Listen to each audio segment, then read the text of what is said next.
Hello, this is a Korg Kross, and in this video I will be teaching you guys how to make a basic loop using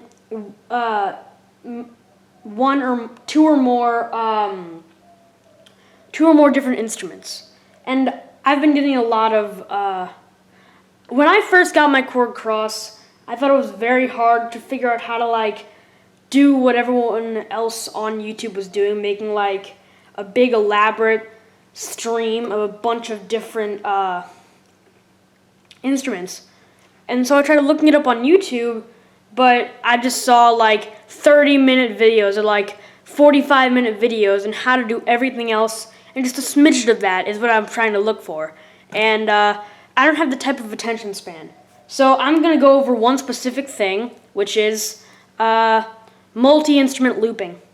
So first I'm going to want to hit this sequence button after program, PROG, combine, COMBI, then this third button, sequence.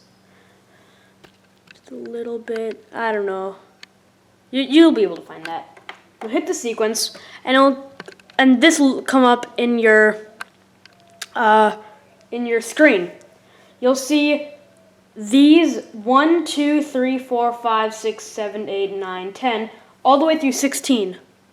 And so these are the different instruments you can use. And so what I do before I start my regular videos is I line up all the instruments I want to use. So the first track I want to be piano. So I want it to be piano. But I'll press page plus, so I'm in the programming mode. And so the first track is going to be 1. The first track is going to be 1, which is going to be piano. But I want the second track to be synth. So I'll use these arrow keys over here. I'll use the arrow keys right there. And I'll press right, and I'll press the right key once. And that now I'm on the second track. And so I can use these dials over here. These dials, and I can rotate which genre of instrument I want. So I'm going to rotate it until I see strings. And then I'll use this dial to find which type of strings I want it to be. But I'm just going to want it to be the first one. So I'll click enter, right by the arrow keys. So now, the second track is a synth. So I'm just going to file out what I want to happen. So I'm going to press the arrow keys. I'm going to do that. So I'm on the third one. I'm going to rotate it so I'm at the drums. I'm going to press enter. I'm just doing just to make the speed go along, I'm just using the first type of instrument out of each genre, because it'll take too long to find the specific instrument I'm looking for. Then you also probably would want a bass. So I'm going to go to bass, acoustic bass 1, enter. So now we have the 4 instruments we want to use. You also would like to find a tempo. So if we go back, you will see this record button. Now that'll be used for recording, but it's also going to be used for finding the tempo. So if I click this record button, you're going to hear the tempo being played. And that is the tempo that you're going to hear, and that. This may not line up with that, it doesn't matter. So that's going to be your tempo. If you want to speed it up or slow it down, you can use this dial right here. So I'm going to put it at right here. So then to stop it, I'm going to just press the record button again. So I know that that's the tempo I have. So you're going to also, if we zoom back into here, press the page plus button again 2 more times. And there's this high thing right here. This is going to be the quantize function, which is where if we record something, it may not completely line up, because everyone makes mistakes, and you're going to mess up. You're going to play a note a bit earlier or late, and this is where that helps out. It recognizes that you played a little earlier or late, and it puts it to where it feels that it's most likely supposed to go. So this is my tempo. So I want notes to be only gone in every half of this tempo. So that's what I want the quantized to be. And every click, that's a quarter note. So I'm going to rotate this to eighth notes, because that's 1/2 of the clicks, which is the quarter note. That's the 16th note. I'm dumb. So now, whenever I play something, I'm just going to play something really stupid. So if ever I do this,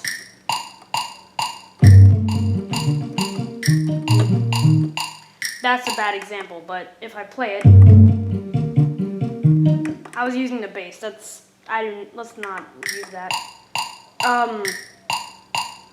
Okay, so, sorry. Okay, I'll go to piano, and I'm just using the arrow keys for this, and I'll record something.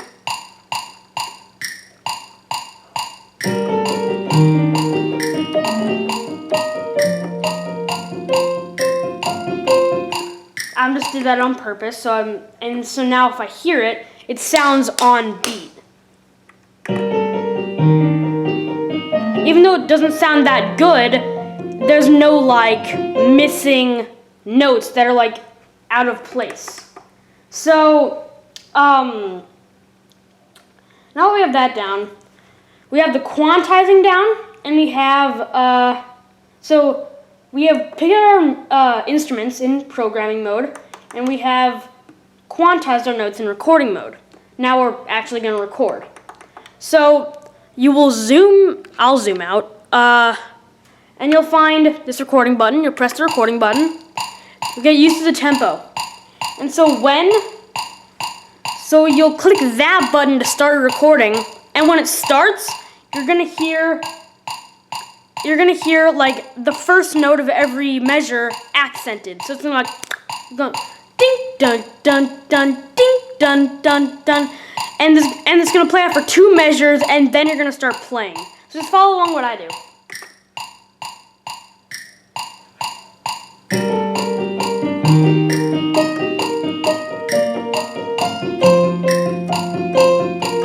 Now I'm done. I'm going to press the recording button again. This is my recording.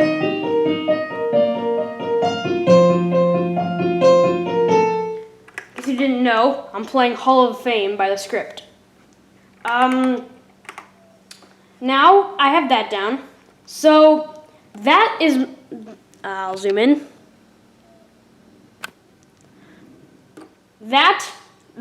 I've already recorded on the piano.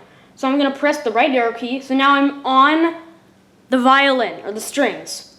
So now I'm going to add this in. 2.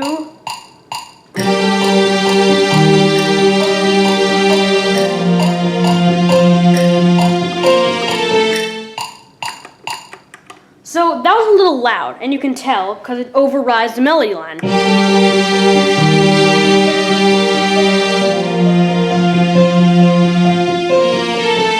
So what we're going to do is we're going to go to mix mode, and we are going to bring the volume of the second track down using this dial over here. So if we bring it down to whatever volume we want, and we'll press it again. It's a little loud, so we'll do this. I feel like that's a good volume for that. So now we're going to go back and we're going to record the drums. Now you'll have to probably figure out how to play all these because, I don't know. So I'll record this. 1, 2...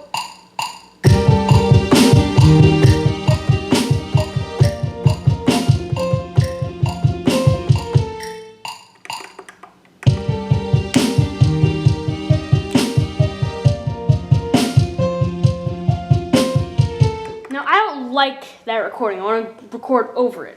So I'm just going to click the record button again and record my piece, and it'll override that drum pattern. So you won't need to worry about it going anywhere else. It'll just erase that bad one.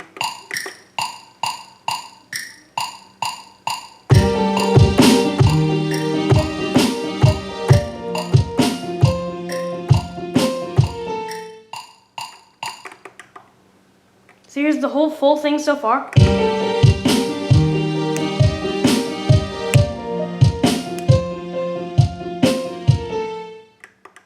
Now the last thing you want to do is record your last piece, which is the bass.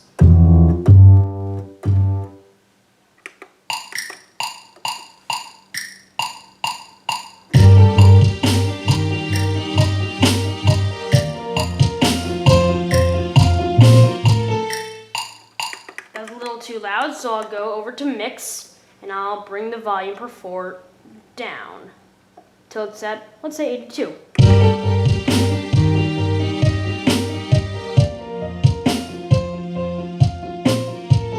Perfect. So now we have our song, but when we play this song,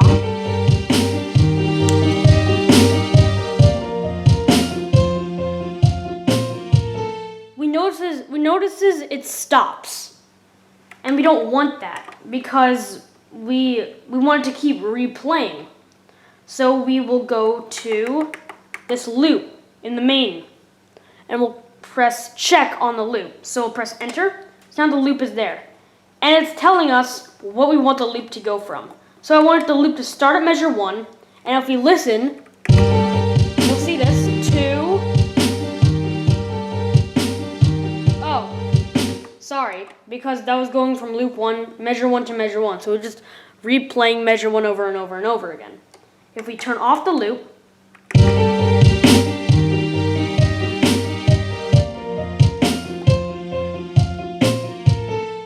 it does not go into the 5th measure. It stays on measure 4.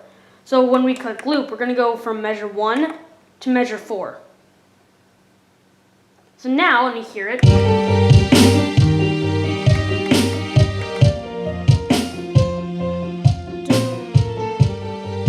and just keeps replaying. So when you're here, you can, I'm on the drum track, so I can add in whatever I want, like, while it's playing. So obviously you could do that. It won't record anything. So the last thing I probably would want to help you out with would be, oh right. So if you go to the mix, I'll press the up arrow keys, so you're at play. So now you can use the left and right arrow keys to choose between which track you want, and you'll have to memorize which track is which instrument. So let's say now I don't want the synth to be playing. So I know that synth is number 2, so I'll click synth number 2, then I'll click enter. So now the synth is muted, and so if you listen to it by clicking play, there's no synth. Then I'll click enter again, and I'm done with the drums.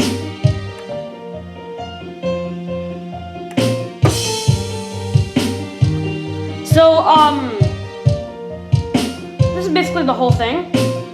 And one more thing, I probably have not explained what these buttons are right here. So, that button obviously means just like bring it back to the very beginning. So if I'm playing and I stop halfway through, I'll click this button right here to go back to the beginning and start over again. This button, you obviously know, it means to hear your tempo and to record. So you'll click that and then that to record. That and then that. Oh, that just started it over. So, and that means play and stop, or it'll help out with your recording. So if you have any questions about what to do at all, just please let me know in the comments. And this is basically what I do this is what I do for every cover I make on this YouTube channel. And there's a lot of people who've been asking me how I do it, and this is how. It's not that complicated, so that's my, if you have any questions, if you don't understand anything, let me know. I will do my best job to explain as easily as I can in writing what to do. So thank you. Thank you for watching.